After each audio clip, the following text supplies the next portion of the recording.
All right. So, how many of you have ever kind of really liked somebody and then they didn't like you back? Does that ever happen to anyone? So, like, my story is basically to take a moment to thank God. You've been spared. They were probably a douchebag. At least in the story of my life, they were all douchebags. And like, so I basically figure I'll explain a little bit of that and why I thank God for sparing me on a regular basis. We'll start with Mick. Mick was a good time. I remember one time we were in his bedroom and we're dressed, which was rare. But so we're dressed and we're making out. And it's like one of the first times actually that we made out. And slowly I feel his, and again, fully dressed, standing up face to face, I feel his hand come on my head and try and push me down. Right? And don't do that, ever. Like, the guys, I don't care if she's going down, or just don't touch her head. It's like a golden rule. And like I thought, and like the thing is, my response was like, it's a prison thing. He just got out of jail. Like, it's a thing that they do.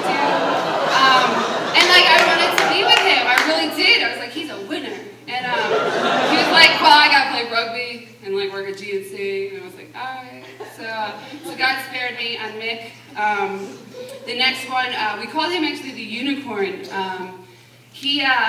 I don't know, like he was this mystical creature because he was like good looking and like had a job and like didn't live at home and like he brushed his teeth, like awesome. And I remember we were out to eat one time and we were like sitting there and I like got a burger and he's got a burger and he turns to me out of nowhere and he's like, you know I'm better looking than you, right? And I'm like, I don't think I'm ugly, you know. And he's like, well, like you're like a 7. I'm like 8.5, and you're like a 7.5. And I was like, okay. And like I again really wanted to be with him, and like God spared me. He moved to Rochester, and like so like he's got a girlfriend, and he still calls me for phone sex. Like I mean I do, but like you know, like he's a creep and he's a douche, and I could be a douche too. But one of the crimes that this guy, I'm actually going to start with the second date. There should have never been a second date, but I'm going to start with the second date and then go to the first date. So, our second date, we, you know, he calls, or I saw him somewhere, and he's like, let's get dinner. And I'm like, okay. And he's like, where's something hot? And I'm like, okay. And, and so we go to like this sushi place, and we have like good conversation, and like I've known him for a while, and I'm thinking like, maybe I'll get some. And so I invited him back to my house, and I go to kiss him, and he posed like a Julia Roberts on me. He's like, I don't kiss. And I'm like, what do you mean you don't kiss? You never kiss? He's like, no. I'm like, really? He's like, but you can kiss my dick. And I was like, okay, no. I was like, no, you gotta go. I think this is not gonna work out. And the crazy thing is so like, I really wanted it. I thought like it would work out with him, but this is the first date. So, let's get ready. Warning, this involves poop, sex, and God. And those are 3 things that might be offensive to you, and I'm sorry.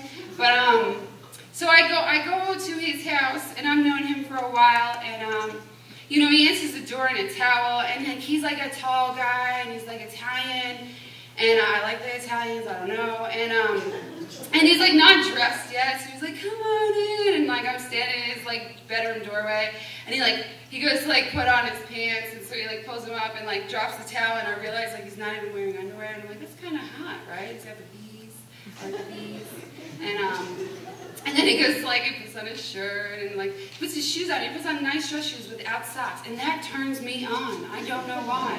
No socks is hot, and no head, don't touch my head, but like, no socks is good. And so we get in the car, he's like driving a nice Mercedes, and like, we head down to Philly, and like, we go to a tapas place, it's great, we have great conversation, we talk about everything, and like, eventually we go to head home, and we're in the car, and he starts sweating profusely, like a lot. And he turns over to me and he says he's sorry. And he rolls down the windows. And all of a sudden, the smell in the car is really atrocious. There's a lot of other words that come to mind, but it's just really bad. And he's sweating really bad, and we're in Philly. And he quick jerks over and takes us to a side street into a residential area. And he parks. And he runs out of the car. And in the little mirror on the side of the car, I look over, and there's Steve, taking a shit. On our first date, he took a shit on somebody's front lawn. Somebody had to come out of their house in the morning to human shit. And the question is like, he didn't have socks or underwear. What did he wipe with? Like, someone, please tell me, what did he wipe with? And so, like, we should have never gone on that, we shouldn't have gone on the second date. Like, I thought it would have been over then, but it wasn't.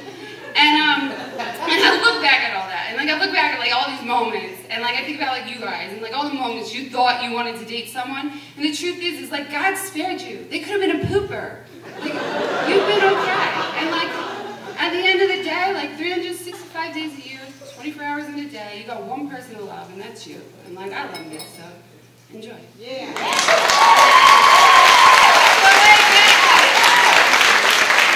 Jacqueline, develop.